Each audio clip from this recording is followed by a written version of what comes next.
Welcome, students, colleagues, friends, and family. It's our pleasure to host poet Stacy Szymaszek as part of the Visiting Writers Series. Thanks to Richard Meyer and David Garcia for inviting me to organize this season while Rick is on sabbatical. And thanks also to Louis Friedman from Woodland Pattern for making Stacy's books available for purchase. I'm sure she'd be happy to sign them after the reading. Stacy is here from the upper Hudson Valley, but lucky for us, she hails from Wisconsin.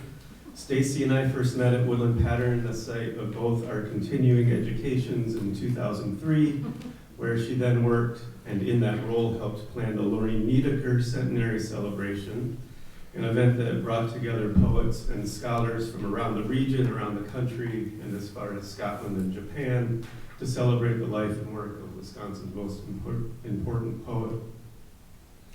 On a more intimate scale, Stacy was at the center of a circle of poets and friends in Milwaukee, Madison, and Chicago who found company at the bookstore, at reading series, gatherings, and house readings. In 2005, she moved to New York to serve as program coordinator at St. Mark's Poetry Project, at which point I was offered her job, moved to Milwaukee, bought her car, occupied her office with its beaded curtain and decades of poetry ephemera, inherited many of her friends in the Milwaukee art scene, and here we are full circle. Stacy held that very public and demanding role at the Poetry Project until concluding her role as director in 2018. She now serves as development director and volunteer cow groomer for a nonprofit biodynamic farm. Over the course of this career, she's published 8 and counting books of poetry, including the Pasolini book, 2022, Famous Hermits, 2023, and Essay, just out this fall. Starving is the Energy and About the House are both forthcoming.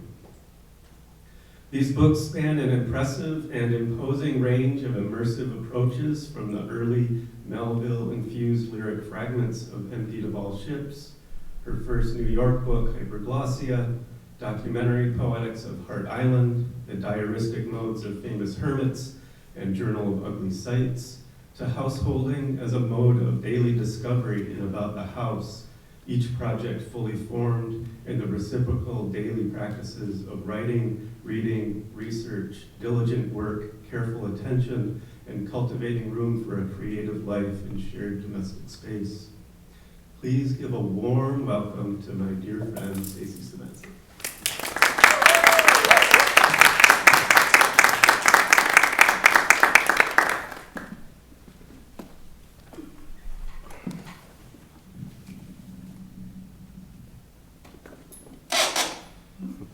Thank you, Chuck. I also tried to get Chuck to buy my house. That's right. But he said he had to draw the line somewhere.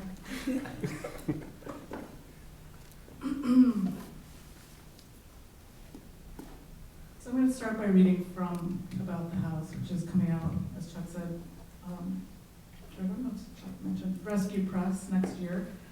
The title About the House is borrowed from a book by W.H. Auden that he wrote in 1965 about his house that he shared with his partner in Austria. So as I like to do, I borrowed something for myself. And I wrote these poems in 2021 after my partner and I bought a house in Hudson Valley, and during COVID, sight unseen. So, some risky business. All right, if I stand like this, are you catching it? Yeah.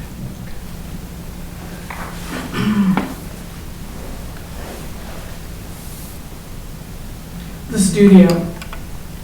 The plants grow at strong angles toward wet winter light. Staring at the wall of books starts mild vertigo. An original floorboard, soft, a snuggery for treasure. The step stool creaks, as do bending knees. These lives are solitary, but alive and polyphonic. Monteverdi record sleeve hit the floor.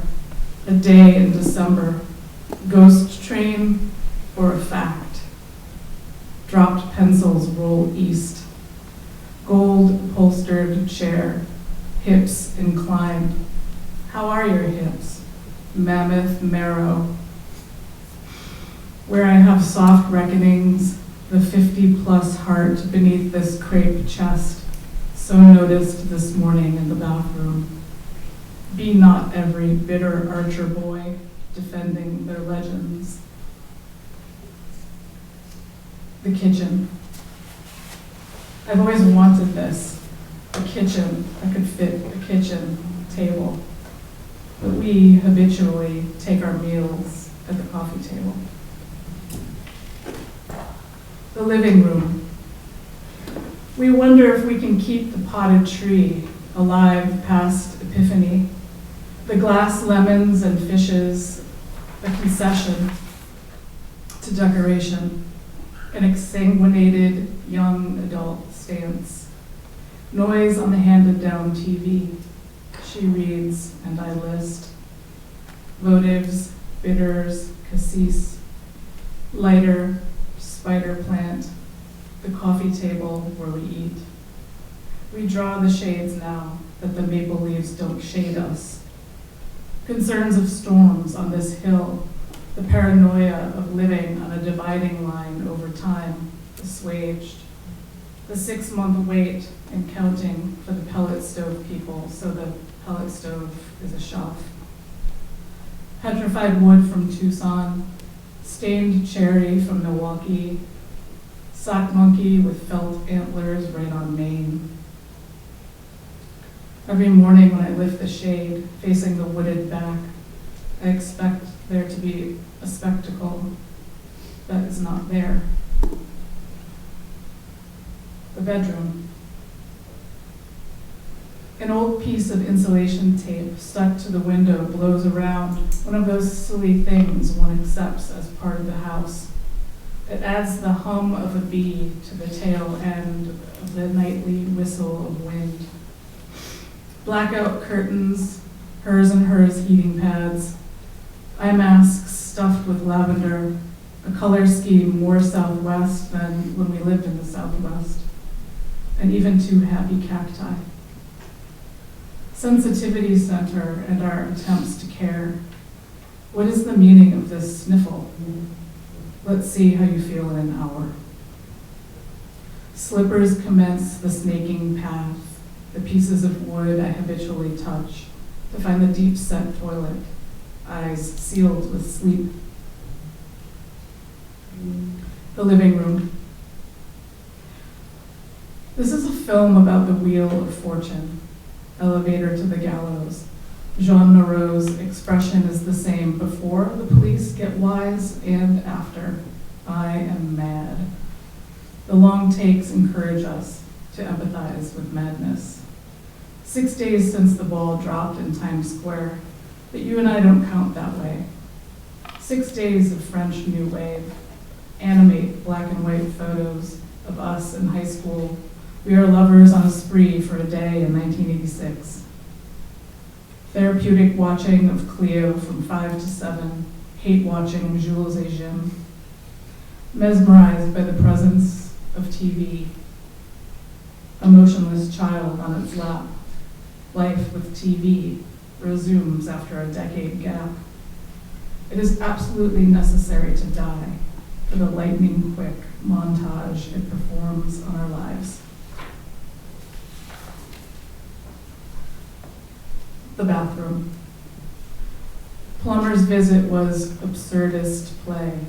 Setting, narrow rectangular bathroom. Try getting anything done during war. Foreshadow artists fighting like wolves. Victorian, ruinous, beat as it is, these retreats have the value of a shell. Body whorl, face a series of sutures in the mirror, pedestal in a hot cloth, oregano, oscillating, immunity ago. Life hack, live and die in the same breath, now and forever. The ghost poem.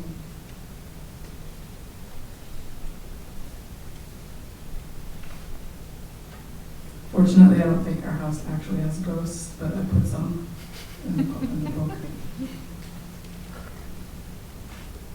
If you consent to the idea that poetry is feeble, then we are not alike. Is it feeble because you think poetry is weaker than invasion? That it must compete on this scale? Does invasion make you envious because you chose to be a poet when you could have been a dictator? Meaning exists without you. If you are called to build this kind of logic in public, your circuit, your junket, your banquet, then we are not alike. The foyer. Walking in place on the rugs to shut out the clamor of news or to invite it in. The news is homespun till one day it's homicide, or a brief illness, anti-vax COVID code, mask basket, boot rack. One takes her shoes off, the other doesn't, but does out of respect. Angled wooden pegs for humanity's bleak crown? No, just some knit hats. Walking in place on the rugs, deciding to leave the outside setting outside, decoupling left, then right foot from their leather nests, admittedly not up for business as usual.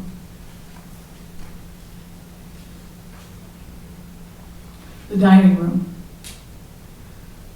Another smashed Radco ornament, life-size red onion. This collection can't continue. Too large for a miniature pine in a pot. Now in the bay of plants, getting second chance. Tall, thin glass of Amaro taken at the dining table has not yet aroused dreams of my dead, as another poet said it could. Inherited dinnerware taking up a shelf where books would be, could be. A podium holding 2,500 plus pages of Leopardi's collected notes, badly coffee stained, or whatever other book is on my mind. This room is slowly breaking with historical precedents. Table. Where is my better half? One by one, the chairs have marched to the attic. The chairs gather there, a weekly ghost oration. Chairs. Who are my friends in New York? Midway along the journey of our lice. Amaro. Dispel, dispel. It is safe to withdraw the movement of our hearts, clear the way for what comes. Podium. A natural course about the house, natural as defined by the widest part of you.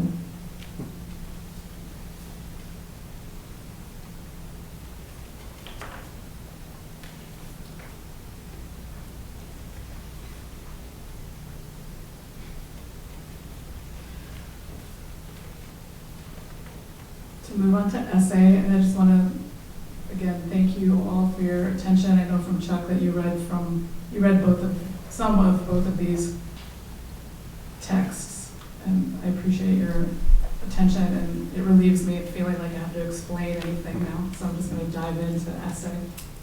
Essay 6.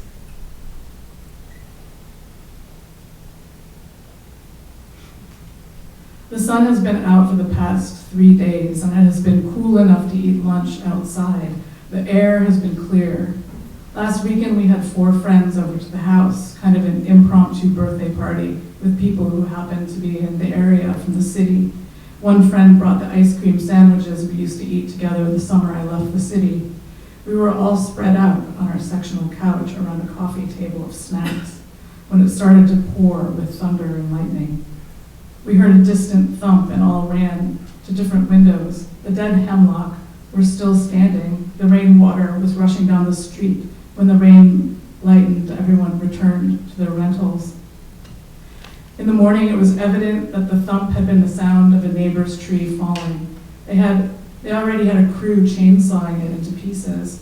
I put my shoes on for work and ignored the books in the front room calling out for me, a rescue effort they perform often. But the best I can do is touch them, move them from one meaningful stack to another, practice powers of osmosis.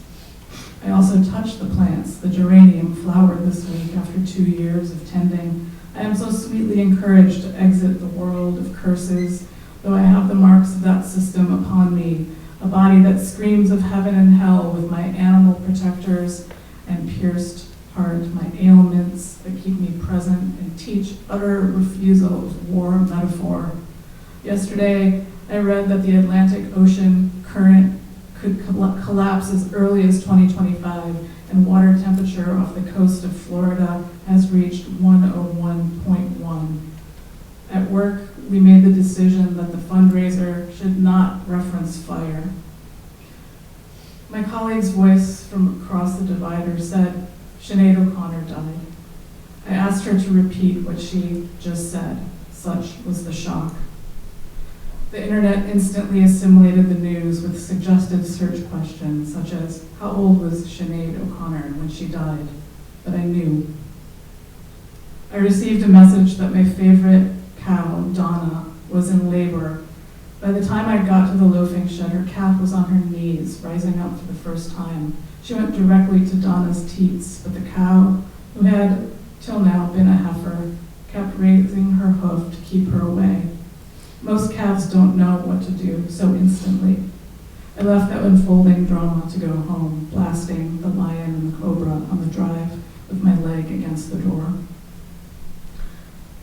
O'Connor, Shuhada Sadaqat, said the only careers she ruined after tearing up a photo of the Pope on live TV were those of record company dudes. It meant, this is a quote, "It meant I had to make my living playing live, and I am born for live performance." She relieves me of the feeling of vengeance no punishment could touch, her connection to her own practice, and the kind of confidence that rose from it. She only regretted that people treated her like shit, for not bowing to the hierarchy that even people making a satire show, even the crowd at a Dylan concert, bowed to. I've seen poets punish other poets for confidence that hasn't been properly bestowed by some system not properly obeyed. If you don't act needy, you will be punished in a way that lives on in extra personal vibes. Days have passed and the cow's calf will be raised by a nurse mom. Donna, mother to Donut, will be raised by Nickel. An apprentice told me it's because Donna is stubborn and a loner. One of the farmers told me it's because she's docile and new to the herd, trying to find her place in the social order, and to ask her to also do the work of protecting her calf is too much. She is Bronte and Jersey Brown Swiss, daughter of Dolly, highest milk producer in the herd. Her coat is entirely white. People call her our unicorn. She had been living on an off-farm pasture and was brought back to integrate into the herd and have her first calf. There was excitement that she was back. The first time I saw Donna, I thought her all-white coat was a trick of sunlight. Days passed and cooler, drier weather came, making a series of perfect days.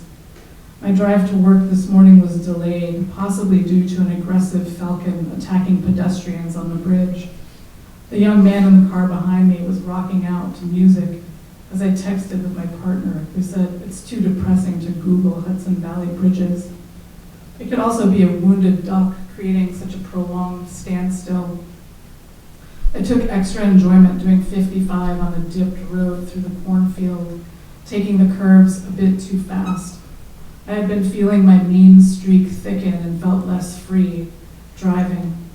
Alone through a field burned it up, along with my true age, dis-ease, and debt.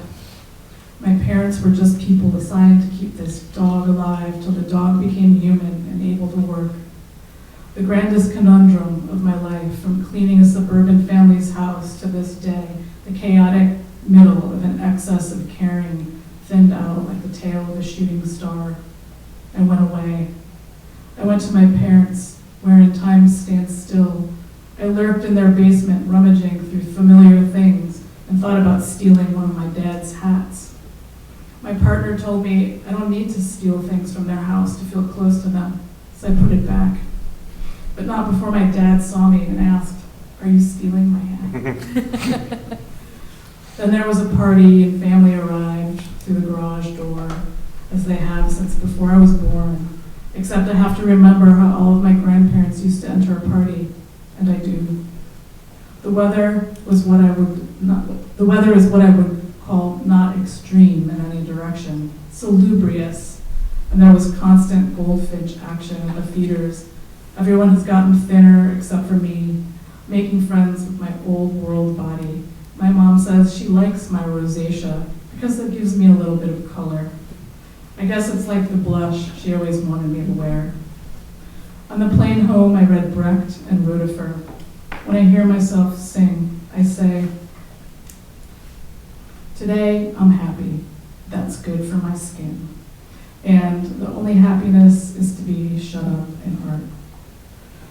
The one time I met Stephen Rotifer, I showed him my tattoo of Cocteau's drawing of his sailor lover, Jean de Bourg, that I knew about through one of his books. He inscribed that book, for Stacy at the Cocteau Upper Arm Church, XOX, before giving a reading wearing khakis that still had a plastic security tag on the cuff. I saw my partner across the aisle of the plane reading a book on Fassbinder. I was next to a woman who high-fived me back at the gate when we heard the storms in New York let up enough for us to take off.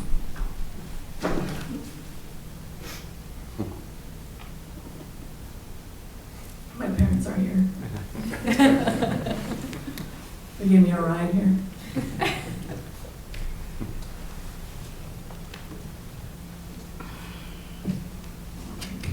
Thanks for being such good sports. I'll say 9 of us have read essay in the house.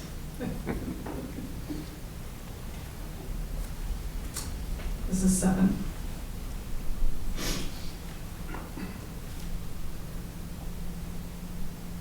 On Sunday, I drove to a house in the mountains where the body worker came at me with everything she had.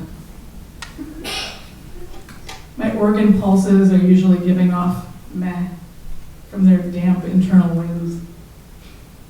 They were so contented in the scorch of the desert that they had each other in their functional environments, imperfect as it was. My back muscle jumped at her first touch, and when I stood up at the end, I saw stars. It has been too many days since I have been able to write. I have 10 minutes to close the warp between then and now, to create a garment for my ever-changing understanding. I drove from the mountain house to a small grocery store for salmon, but they only had frozen shrimp. I listened to Sinead O'Connor, whose funeral procession had just taken place in Bray along the sea, her last residence in Ireland. Thousands of people clapped as the cortege passed, playing Bob Marley's Natural Mystic. Her family did this for her public, before a private burial with a eulogy by an imam pointed out how the institutions she revered caused her to suffer. Yet she still kept her faith in the divine. I produced the most majestic snake in my dream last night while I was snake hunting under a bridge in Waders. It could have been as simple as that if it were not for my concern that the snake would harm others. The doings of snakes are not an outcome to attach to. Maybe I'm making huge swaths of mesh upon waking as gentle deterrents, hardly detectable against the flesh, unless one needs a hint of comfort. I listened to Haunted, O'Connor's duet with Shane MacGowan, 7 times the next day, and then realized it's on his album, The Snake. They repeat, I want to be haunted by the ghost, 20 times, and each time I sang both her ethereal part and his guttural. I wish I was a singer, but most days I thank God I'm a poet, the kind of poet I am, whose allegiance is like a snake and not up for grabs. This year I made $100 from the New York Times Magazine for one poem, and will get a few hundred more from a university I've raised over $1 million for nonprofits as I continually clarify I can do it because I'm a poet, not because I am good with money or numbers. In the meeting, I stared at the deficits like a blank page and created narrative out of slugs. The palm reader, after I had arrived in New York City and given myself a faux hawk, said, I'd never want for a job. I got more hand tattoos, grew a mullet, became fat and middle-aged, and am still utterly employable. A week had passed, and I was at another budget meeting pondering my imaginary losses, this concept of depreciation replaying my and everyone I love's marketability falling into the ocean. The house you loved, after all, is an organization that will never love you back. It is your balance sheet that allows you to gracefully hold this deficit, the way you keep your books. I added Judy Sill to my playlist, a song called The Donor, where she sings the phrase Kyrie eleison 18 times. Her songs use religious imagery with complex orchestral arrangements. Singing live, she would mimic the auto harp. You knew it was the auto harp. She was openly bisexual, married for a time to poet David Bearden, went to jail for robbery, died of a drug overdose in 1979. People are discovering her music now, which is how I'm able to discover her music. She said she wanted to uplift people without them knowing, like something you need and will never be able to articulate, such as a tone that just builds into being.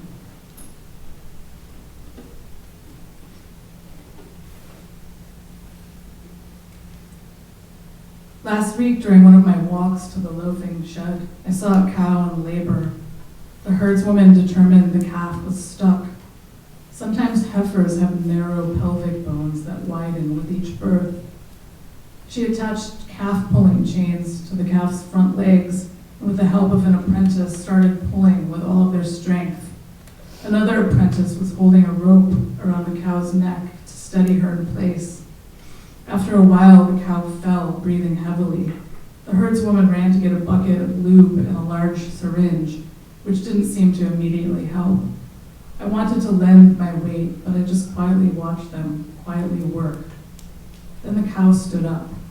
I kept changing my position to always maintain a sight line with the two hooves emerging from her vulva until her calf was released. I saw the tongue dangling with some fluid dripping from it. Maybe the whole time I knew it had died, stuck for too long, or the calmness of the farmers, their outlook on death was transmitted to me in the quiet air, which was actually full of pigeon wings flapping, just no human sounds. The other cows in the shed behind a fence were all gathered in what seemed like concern. The team placed the dead calf in front of its mother, whose name I later found out is Nikki. She regarded it and licked it twice. Then I had to return to my desk, as I had been gone for almost an hour. Yesterday I saw one of the farmers threading a small tube, an IV bag of antibiotic, into Nikki's uterus to help her insides heal. She is doing very well and was eating hay the whole time. Many people on the farm are happy to know that I am a poet and excited to share that they love Mary Oliver. I never want to make anyone feel bad for the poems they love, so I smile and nod, knowing that I may not be what they expect.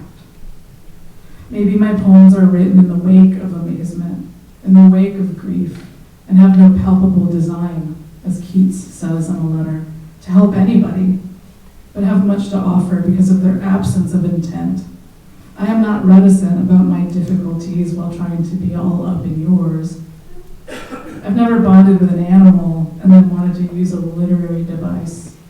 But am I not romantic too? All week I've been listening to Odetta in my commutes. I sing along to every night and love trying to do the octave drops with her in the refrain. She just wants to stay in at night and be with her person after a day of doing, where doing seems to include spending a lot of time leaning on lampposts. Not much happens in the narrative, but her voice is the antithesis of mundane.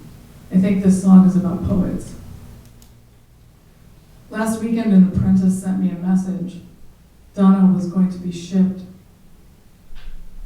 Being shipped, being on the ship list, is the euphemism for sent to slaughter. She's not accepted by the herd. She doesn't have strong maternal instinct. She only has 2 functioning quadrants. She's a pain in the ass. She wasn't meant to be a dairy cow. I had no understanding that this could happen. I had no understanding of dairy farming. I was sitting on the couch with my partner who hugged me as I sobbed. She said, "We can't choose who we fall in love with." She often jokes that we are in a polycule. I have cows and she has the Hudson River. I understand the conditions that make Donna's death inevitable. Capitalism makes creative loopholes seem impossible, so we accept that such a bright and beautiful existence is so brief. We are left to understand these conditions as natural. The spirit of Donna ought not matter. In these moments, we can see the farm, the nonprofit, the college, as far cries from utopia. The spirit of Donna imbues me with a demand for love beyond usefulness, to create a psychic scape where we've done enough raging against, and what we want is that the weird particulars of beings are allowed to exist as natural and historical. One of the farmers told me that Donna is one of the better lives for a cow. She will never have to come into the barn to be milked or have a painful labor. Donna did let Donut start nursing on her 2 full teats, and she will spend the rest of her days relatively free of a cow's work. The farmer said, "We all tend to assign the human experience of death to animals." I went in early Monday morning to see Donna and found her in the loafing shed.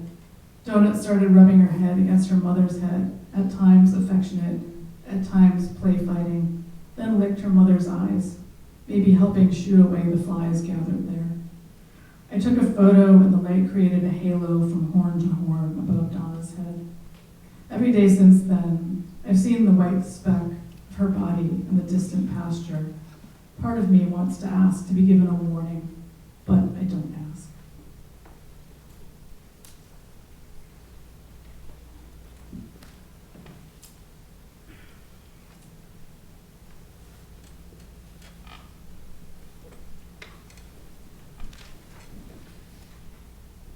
Enough time had passed.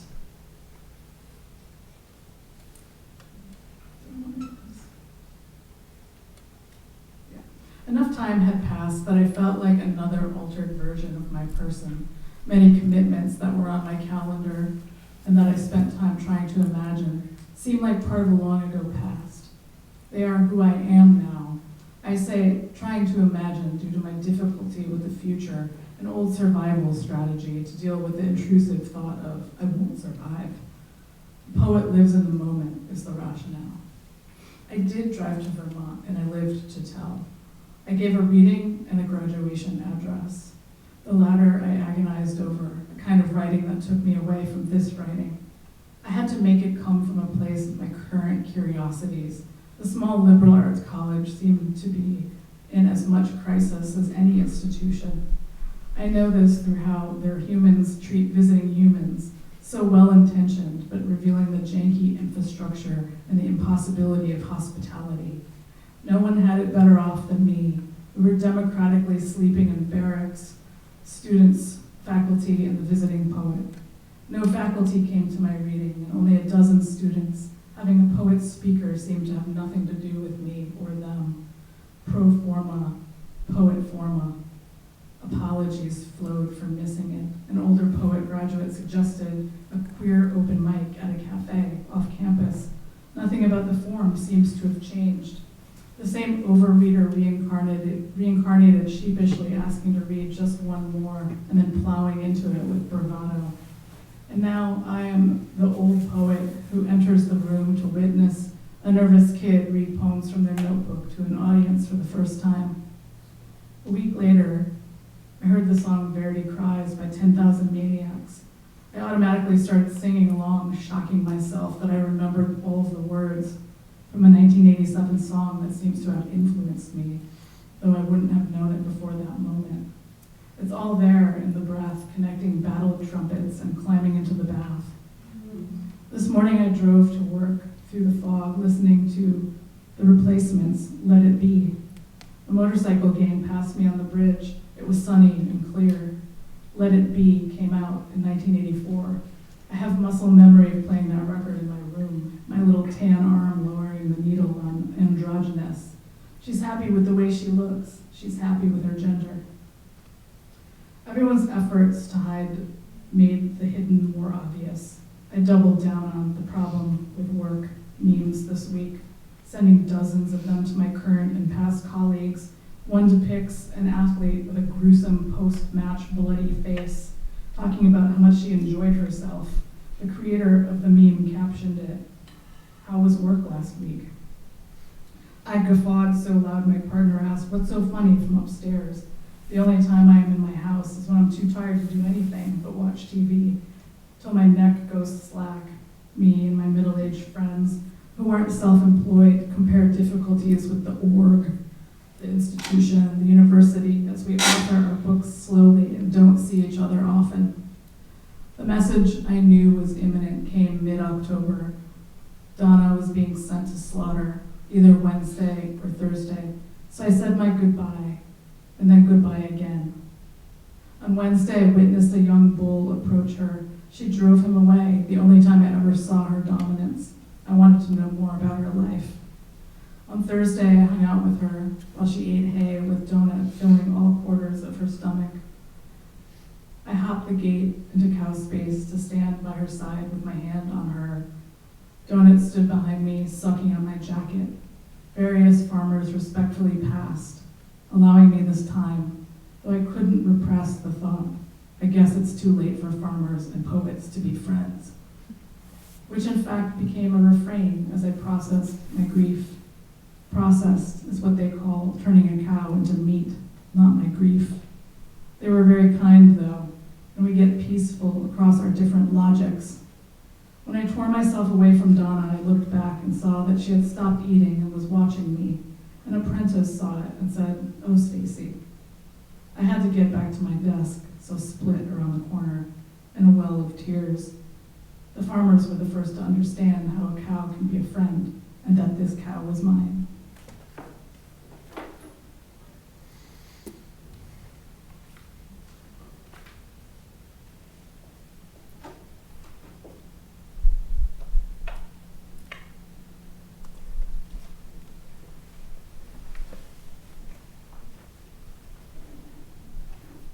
On Halloween evening, I drove home through all the little towns and saw no children in costumes, just one murderous adult scarecrow with a bloody pitchfork and one dog in dragon wings. I spend so much time driving and thinking, sometimes thinking in lines of poetry, but when I get home I can't remember those moments, taken as fast as the twists and turns of country driving. Something about sense of place being the big story. All the places that have grown on me. Some of writing is just waiting to remember my thinking while driving. This morning I searched for a winter sweater. The appeal of this house is in its attic, which gives me flashbacks to another attic, where off-season items needing to go up were stowed on the steps. I wondered if Polish people need attics, and smiled, but didn't find my sweater. Last night, I hung one of my photographs of Donna in the living room. Her mouth is open in such a way it looks like she's talking. I would work from home more often if it weren't for the pull of the cows. Even though no cow is Donna, I still go in with an open heart. I heard that when her meat returns to the farm, there might be a meal and I will be invited, and I will have to decide if I will eat her. I feel my consciousness shifting toward acceptance of bodily discomforts, powering through my night-burning thigh, cumulative daily steps over puddles and cow pies. A cow skull rests by the living pigs, and we are as much dead as alive in the atemporal mode, the preferred setting, oblivion and hyper-recall, the air of the poet that doesn't age, but needs the expiring vessel. If you know, you know that the bag of apples is for Wren, the big black cow who loves them. A young heifer took one, but spit it out. I stomped on it and tried to feed it to her in pieces, which elicited the curiosity of her peers, but no takers. Wren was happy to grab it with her black tongue. Today I said goodbye to a farm apprentice moving on to other adventures, a break from dairy, too emotional. Just hearing another person say it nearly brought me to tears, self-conscious about how it all looked, the admin lady who hangs out in the shed. I stifled them and asked her which cow she will miss the most. We like the same ones, Cairo and her calf Cleo, who inherited a brindle coat, the late Donna and the present Donut, who has her mother's triangular eye shape. The apprentice said, "See you later," but she's heading to the Faroe Islands to work with sheep. Then I did see her in the 501 blue of night, releasing cows from their stanchions after milking. 2 cows were in labor. They carry for 9 months. "Just like us," I said. She said yes, and then disappeared into a task with no parting words. I was aware my own womb had been up to some crazy shit all week, messing up my menopause dreams. The brain dissolves as the body smarts, and all of this bioharmony with the wombs of old culled cows, in quiescence, in estrus, which is not menopause. The philosopher's words, like naked slats of wood, the height of the roof in constant flux. The thing is, the human form is as unknown to us as the non-human, said Bruno Latour. My body is as unknown to me as the cow's body, as Donna's body, which I did not eat. Donut often comes over to me when I visit, waving a handful of hay, sometimes not. There are times she tries, but a cow runs her off, only to then sniff at my fistful of hay and turn her nose up. Today I held her face and touched my forehead to hers as she chewed. It was so quiet I could hear the jaws of the herd moving in unison 100 times over.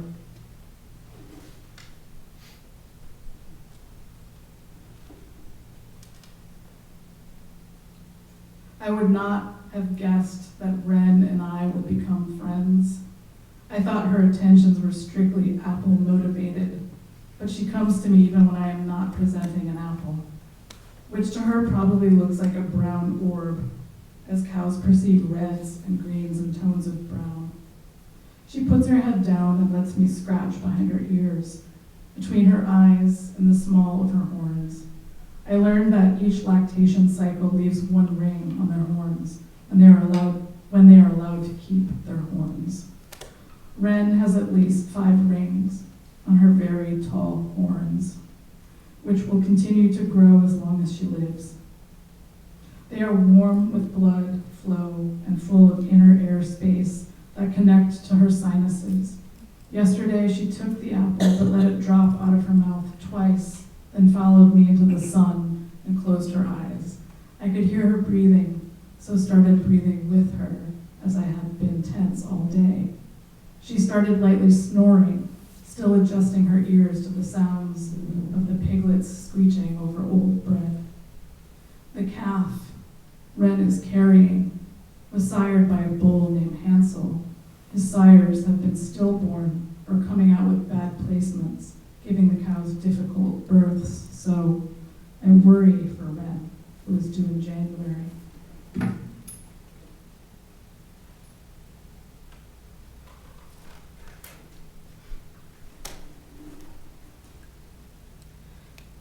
I've heard that it takes up to 30 minutes to get into deep concentration, which could explain why I write in my head while I'm driving to and from work, and then wait and see what my menopause mind can recall. Capitalism is a real war monger, loving war, and the language of war, its metaphors. So I must battle. We must fight for everything and have mighty will. I have practiced death for so long. All that remains for my body to do is physically die. All that remains for the organization to do is to die. I realize that if I had a money job in the arts right now, I would lose it. I feel lucky to have made a life in a barn of cows, working out the tendencies of the mind to cling and of the heart to close to suffering. So many past puzzles have worked themselves out, now that the power cat is out of the power bag. I only get closer to the shaggy calf who has found her mother's friend. Last week, she had snot in her nose, which after we rubbed heads ended up in my hair, which already stands on end. My colleague kindly cleaned it up at the corner of my lunch bag, but I didn't care. I could have been covered in her snot and been pleased. I want to say something like, we experienced solidarity, but I don't know if that is what it is in the animal economy, in all the brutal economies that will kill me in slyer ways than her. Most of our affections occur as policy allows. My lunch break, their groupings and rotating pastures, an ever-shifting ship list. I wonder if a little heifer conditioned to associate her farm humans with dopamine rushes feels good when she makes a farm human laugh. As my human solidarities grow more sharply ideological and laughter wears thin, I wonder this. At the holiday staff party in line for food, I chatted with a farmer who broke his eye contact with me when I started talking about Donut. I said, uh-oh. He said he didn't have a lot of hope for her. She's plucky. What does that mean? Not hardy, he said. A crumb of cracker went down the wrong pipe as I tried to sort out that plucky was a bad quality and meant in farmer language, not hardy. The more I tried to be impassive, the more I choked on the cracker. I drove home in the rain, and that night, when I closed my eyes, I was again visited by white blobs that turned into cow shapes, grazing on blob grass. But this time, more detail came into focus. I could see little hairs around the ears. I could be ill, or these hallucinations could be the random firing of cells. Time will tell. The reason I became friends with any cow is because they are interested in me. There are cows that are more wild, who want nothing to do with me.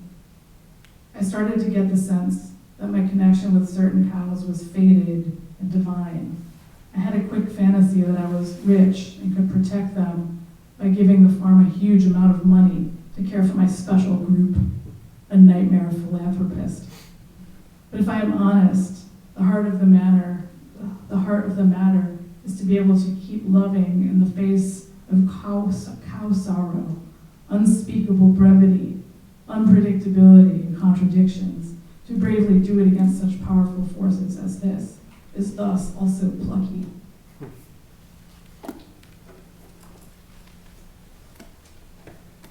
I'm going to jump back to about the house, the basement. And it's easier to read from so I can look up.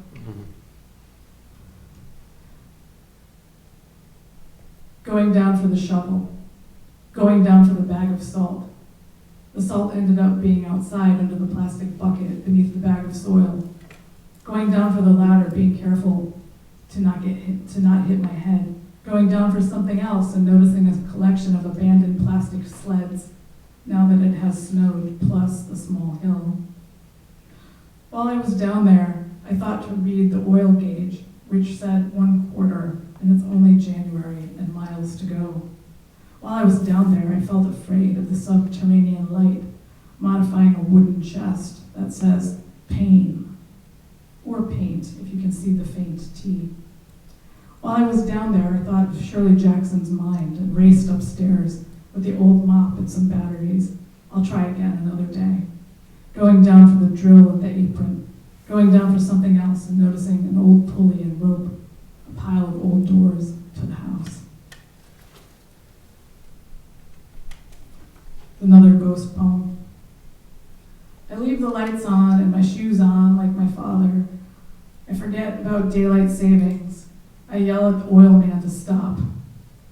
If you require my subservience, you'll never see the inside of this house. If every visit is an invasion, such a spirit won't know the staircase in the purple dark where the orchid hovers. I remove the civil song broadside from the hall and place it nearer the drip, drip, drip nearer the stereo. If you are still seeing through org-colored glasses, I am unworkable. I rest on a couch held up with bricks. I sing ballads to help me ship.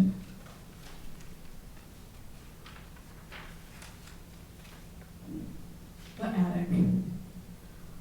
Whatever optimism within released, a clutch of balloons up to the peak of the roof, while my feet release creaks, this and that in reserve upon its wooden flanks, the ones that aren't upended in disrepair.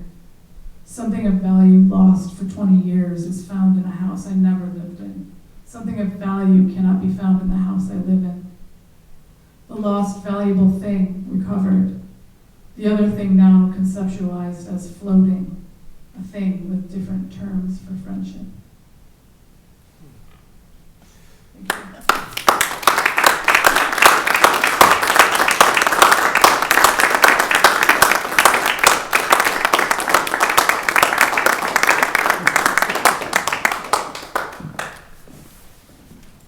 Stacy, thank you for that beautiful and generous reading. It's terrific. We're going to take 5 minutes to visit the refreshment table and then gather for conversation. Maybe browse the books, and then we'll bring a couple of chairs up, and then we'll have some questions and conversation.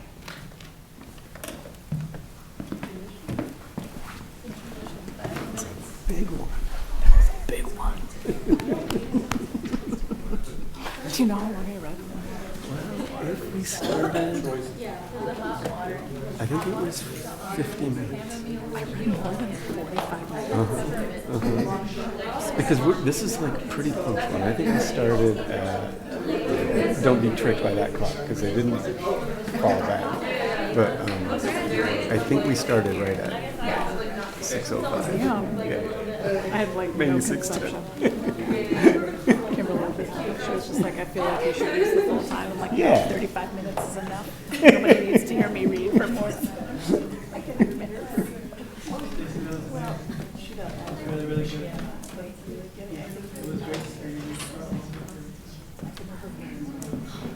Turn your hearing aid up.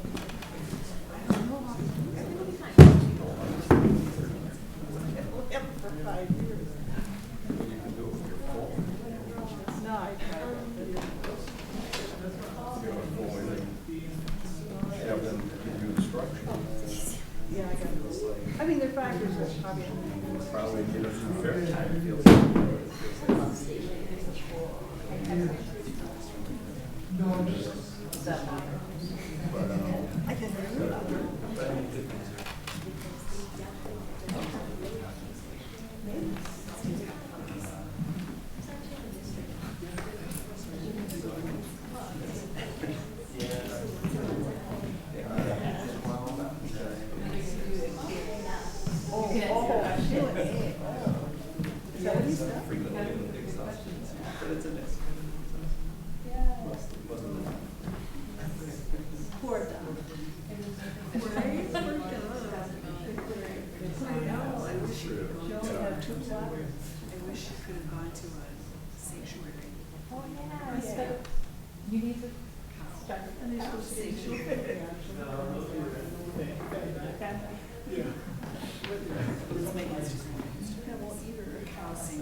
Really? We're sanctuary.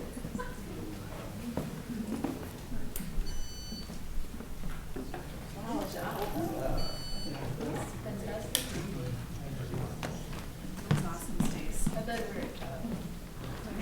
Thank you. My family is such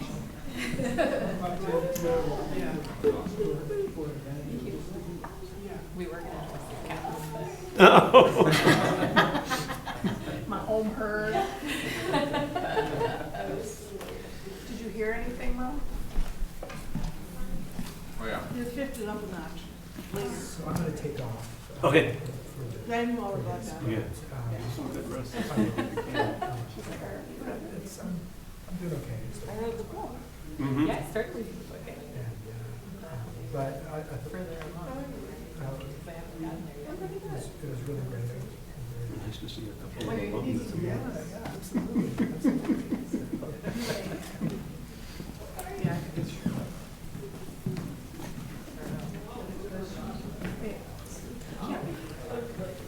No, it's not. No, I was like, they didn't fall. Thanks so much. They're really great. I'm gonna take off now. Okay, thank you for buying the book. Well, not a dry eye in the house. I mean, at least maybe I'm, Well, so. I appreciate that very much.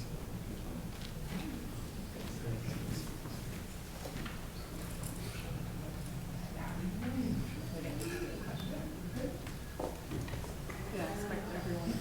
I have a question.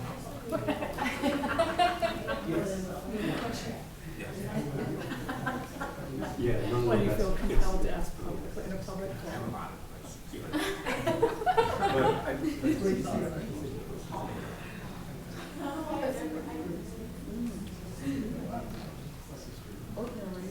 Not bad.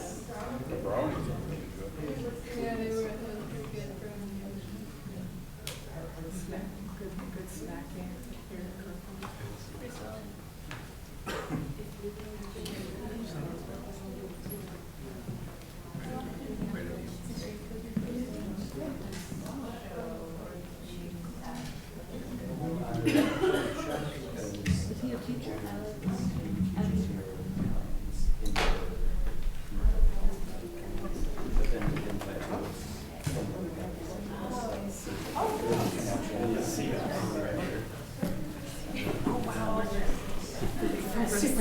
Like right in front of us.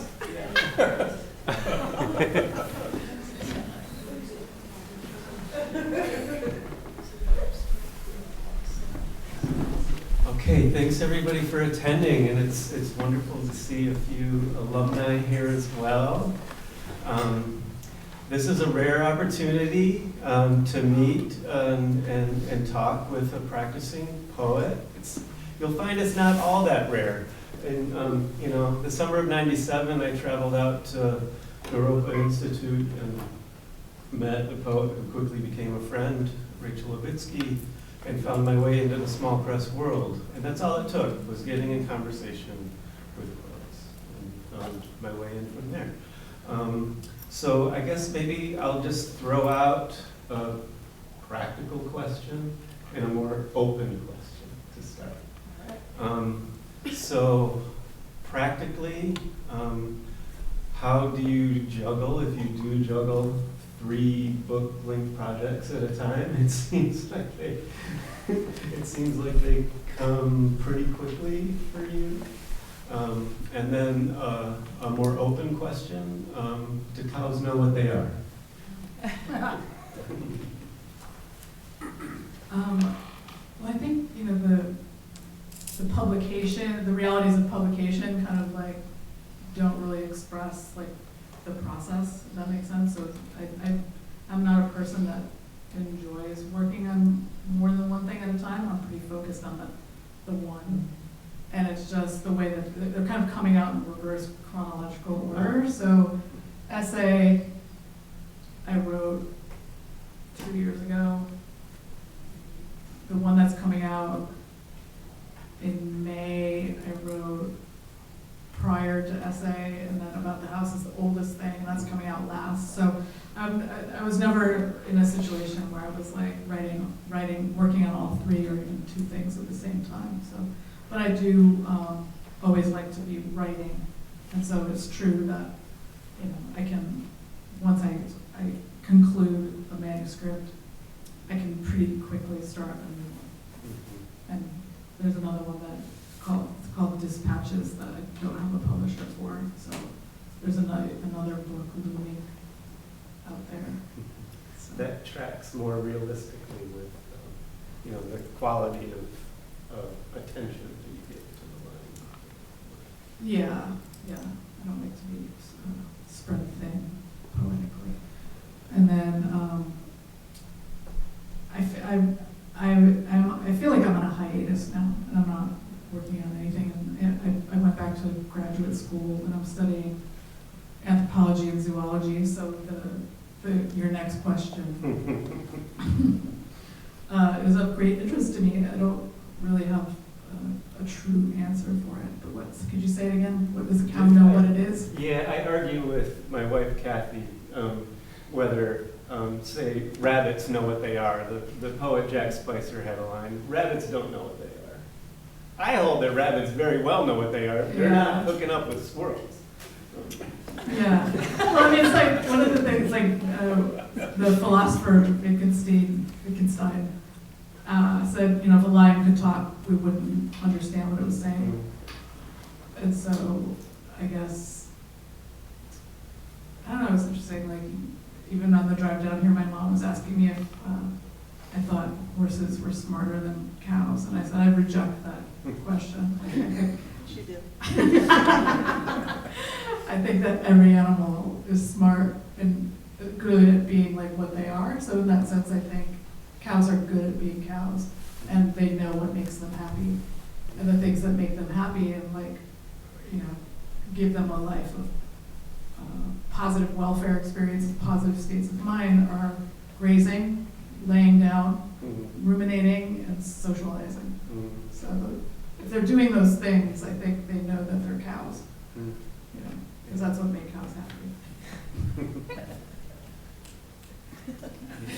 And then how long can you do this work before you grow numb to it? Is there a danger of growing numb to the things that I'm still a poet. Yeah. Like, I'm grown numb to, you know, I feel like, you know, there is a class called compassion fatigue that is like very common. People who work with animals have to kind of think about these things. But it hasn't happened to me. I kind of feel like if it happens, I'll deal with it when it happens.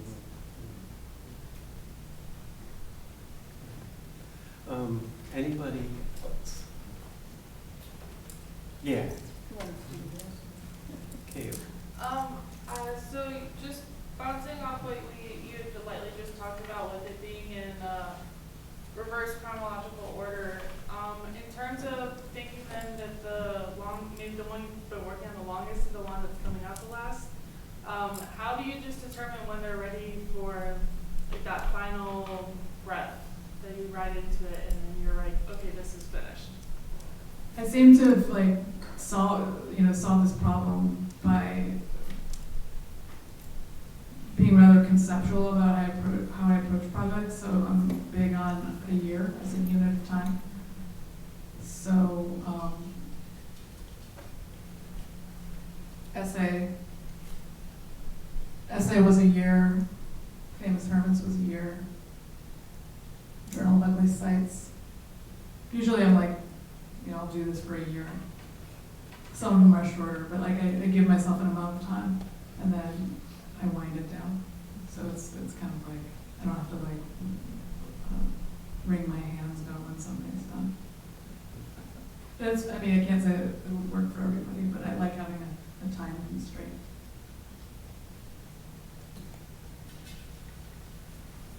Lewis. Stacy, I think it was in essay 7 when you are talking about not having enough time to write, and then when you get time to write, it's the time, I can't remember the phrasing, but it's the time in which you're knitting together experience, you create a garment from that experience. Could you talk about writing's function for you in that way, writing's function in holding experience, or writing's function in relation to the experience that's happening when you're not writing, or? Yeah. I mean, I think that if the form, if you just even look at the form that essay takes, it is kind of like gauzy, the lines are long and wandering, rangy. And I think, and there's not a lot of punctuation, there's like some periods, and it makes it kind of hard to read in public. Because of that.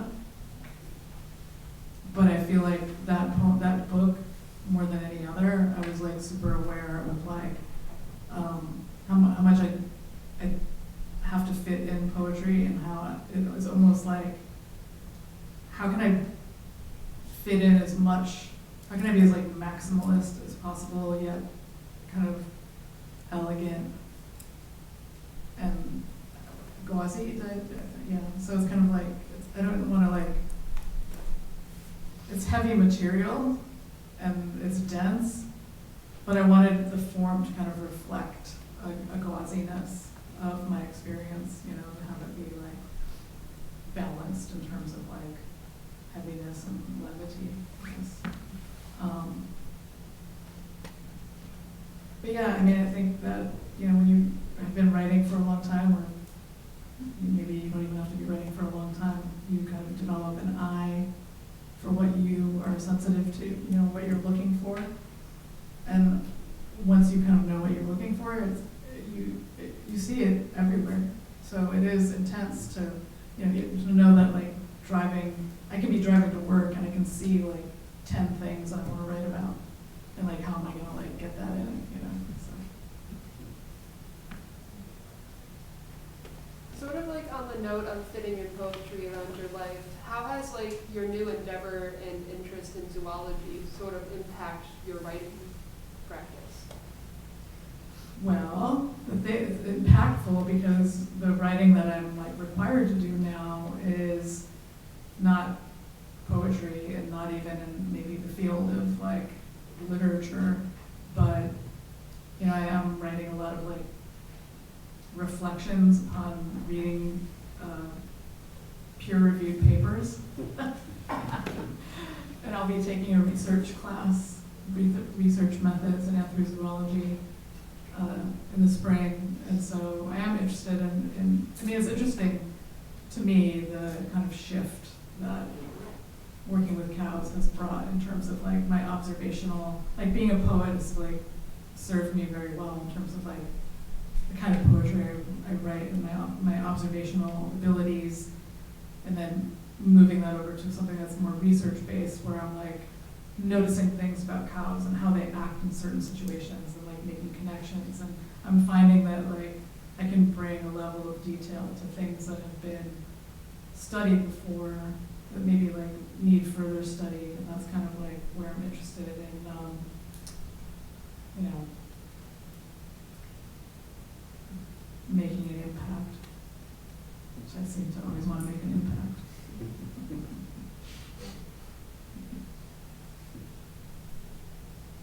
Thanks for that question. Yeah, thanks, Claudia.